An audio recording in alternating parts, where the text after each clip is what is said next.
dude, I have so many questions for you, just like I did for, I love asking people questions, especially when they're like, not from the U.S., we're from somewhere else and then coming, like, I love learning, like, what that experience is like coming to the U.S. and living in the, I don't know. I just like learning what people's lore is. Yeah.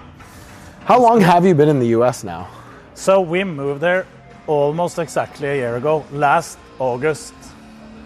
So we were supposed to move in like June, July sometime, but the visa took a month extra. So we had to wait, had to rebook flights. But then, so we have been there for 1 year, basically 1 year. So, how does it feel? Because also that's kind of like a crazy transition from Scandinavia, not only to America, but to fucking Texas. What's the vibe? How do you feel? So, there's probably goods and bads. There's goods and bads. Let's start with the goods. What are the pro-American stuff? So pro? Let's say Texas now, because America is different. Right. It's big. Already, by the way, like you're already smarter than like 99% of people when discussing the United States, which is to like say the U.S. That's like saying Europe. Yes, right. Like, it's like, oh, you're from Europe. How is it living in Europe? I don't know how it is to live in Spain. Right, because exactly. That's on the other side of Europe. Right. I don't know how it is to live in North Dakota because that's closer to Canada than to Texas. Right, exactly. Okay, so Texas. Yes. What are the pros? Hit me with them. So, people there are in general, especially up with the areas where I live up there. When you go a little bit out of the city, really fucking nice people. Dude, like they're my Uber drivers have all been so nice, and they're like, here's the other thing, they're not only are they nice Uber drivers, but it's kind of like a fucked up to say a little fucked up to say, they're like kind of high EQ, where like, chat, you know when like Uber drivers pick you up and they talk to you, and you kind of want to talk to them, and it's like get a little bitter. Yeah. And sometimes they talk to you, you don't really want to fucking talk to them. I'm trying to lock in, play some Hearthstone Battlegrounds. Yeah. The ones here, they know if you want to talk or if you're like kind of just locked in on your own shit, and then they won't talk to you. Yeah. High EQ Uber drivers. So socially really good. Yes. So agreed. Okay, what else? Weather is amazing. So I'm coming from, as you know, the complete opposite. You have summers that is pushing like the 80 Fahrenheit. Right. And winters that are long and cold. And that is the thing I dislike the most about Scandinavia, the weather. Really? So when you come here, this is like, people pay insane amounts to go to this weather. People, if it is sun outside in Norway and it's warm, people aren't inside. This is what they're fighting to get out, to get off work, to be in this weather. Now pause. If this is good weather for you, what the fuck was California? I mean, it's exactly the same. We were up in Palm Springs. It was warmer than here. It was like 120s. Yeah, in like Palm Springs, sure. Bro, okay. LA was a little bit chill, actually. Dude, LA is literally like 70 Fahrenheit all year round. It's literally just the same. But 70, to be honest. Okay, it does actually. I know what you mean. It's like almost like it's just a smidge cold. Like you want to like at least in the evenings. Yeah. That's fair. So, I mean, 70 is nice as well. Let's be real. I would never complain about 70. No. This is also the problem with like once you lived in LA. Like in LA, we're like, oh, it's so cold out, and it's like 66 or something. Yeah. Meanwhile, other people are like fucking like freezing. Like you're in Chicago, like dying, or New York. Yeah. Okay, so weather. What else? Hit me with another one, Wad. Try to get this done. I enjoy that cars are way cheaper and fuel. Yeah. That is a big plus for Texas. California is a little bit more expensive. When it comes to fuel,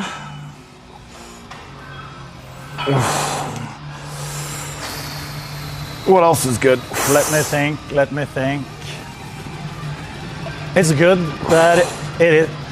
Other things are pretty similar. I like the housing sizes here because we're used to Norway. They want to build small. Yeah. That is like, dude, the houses here are massive. Yeah, so houses here are massive for decent prices. Dude, oh my God. Some of the houses I've seen are like if they were in LA, would have been like $5 million. Here, like 900,000. It's crazy. Yeah. Correct. And that is something I enjoy because I enjoy space. Now, Norway also has a lot of space. Let's be real. The population density in Texas is 3 times higher than Norway. Norway is basically empty. So we have a lot of space. But it is kind of the same. They're putting people together in one place and they have a lot of empty areas, just like Texas. Okay. All right, hit me with some cons. What are the bad sides of Texas? There's 2 general things that I can come up with pretty quick. Okay. And number 1 is that you don't have the basic security that you always have in Norway. Let's say you lose your job, you're in an accident, all of that. You're kind of taken care of. If there's an accident, if there's something, let's say healthcare, but I guess that is more for general for America. You won't be in debt, right? If something happens, if the insurance company decides to not pay out for you. Yeah. So that basic security is a thing I think would be beneficial for like all over for America. Yeah. That is a thing. Yeah. My thoughts, I'll comment on that briefly. My thought is like, just get good, bro. Like skill diff, you know? Yeah. Like, you know, just don't get hurt. Like, you know. Yeah, no, I'm kidding. I haven't been hurt, so for me that is. In general, I know you were joking. I heard it. Oh yeah. In general, I actually do. No, great take. Love that. 100%.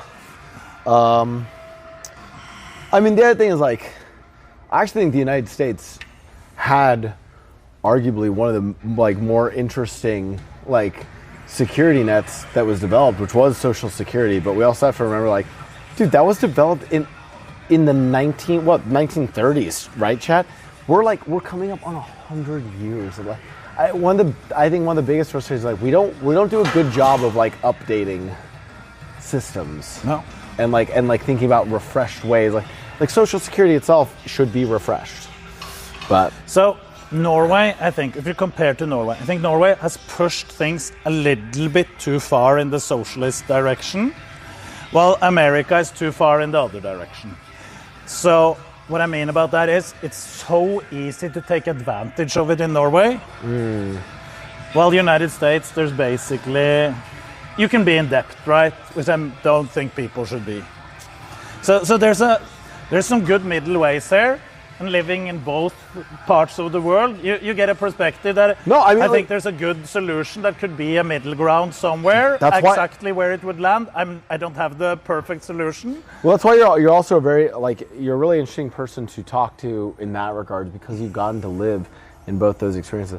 One thing that I've also this thing I've been kind of mulling over. It's like, look at just how many different systems there are, even within Europe, right? Of how the Scandinavian countries are run versus how Spain is run versus I don't know, any number of different areas are going to be run, and the United States is kind of getting that way as well. Look at how much differently Texas and California are doing. Yeah. Okay, so that was one of the things. What was the other one that you think's the negative? I think, at least, I'm not sure how. I know there's some different laws in different states, but I think, at least in Texas, 99.something% of the population would enjoy the law that is in Scandinavia, the freedom to roam. Freedom to roam. So, which basically means is that you can't close down nature for people.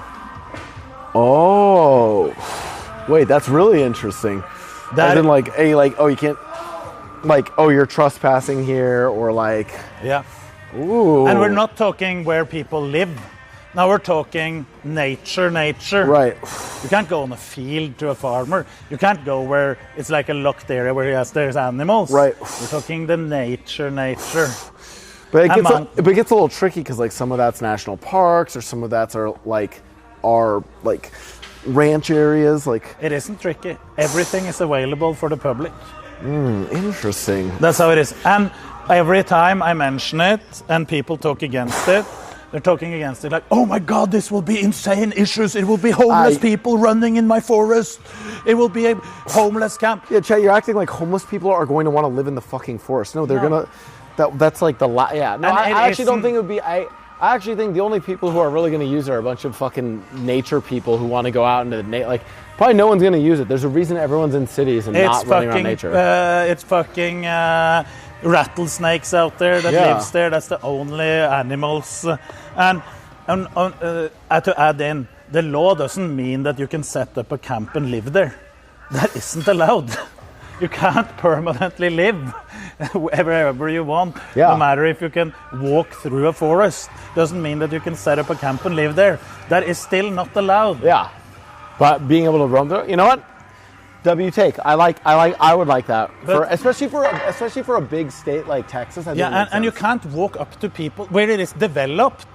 Yeah. You can't walk up in people's garden. That is still not allowed. You can't walk up to their house. If you see their house in the distance, you're not allowed to walk in there. There are laws against this. Yeah. So people are afraid of things that aren't realistic. The arguments I've heard against it isn't allowed. Like that's the arguments every time. The only thing that I think is a little like maybe a stipulation I'd put would be I would still want our national parks protected because they do actually regulate the amount of people that can roam through them to protect the wildlife, but then also they charge money for the sake of then using that money to preserve and build the parks. I mean, that could be done, but it's still not locked. You can still set rules. You can't go in this law. I can't walk into someone's forest and start chopping down trees and killing animals like that. And put like trash everywhere. That is still not allowed. Yeah. So all of those issues are non-issues, and I don't think in general, let's say, homeless people that now live under the bridge down in Austin begging for money. They won't be living out in the desert on your mountaintop killing animals because they would die there. Right, they have nothing to live on. They rely on like other people then. So nope, I like it. Makes sense. That is something I think everyone except those who own the properties would love. And in a democracy, you have to listen to the big amount of people. That is a democracy.